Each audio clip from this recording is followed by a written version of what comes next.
أعوذ بالله من الشيطان الرجيم. بسم الله الرحمن الرحيم. وإذ قال إبراهيم رب اجعل هذا البلد آمنا واجنبني وبني أن نعبد الأصنام.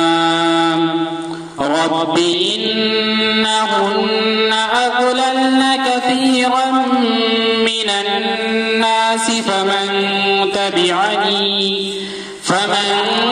تبعني فإنه مني ومن عصاني فإنك غفور رحيم.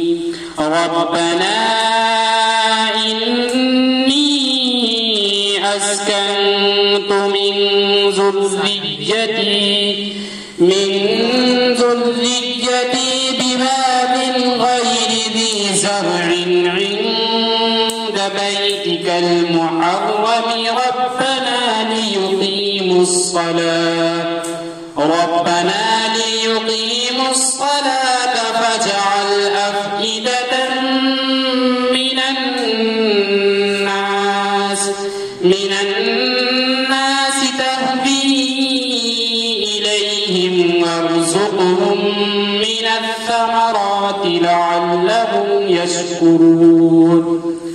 ربنا إنك تعلم ما نخفي وما نعلن وما يخفى على الله من شيء في الأرض ولا في السماء.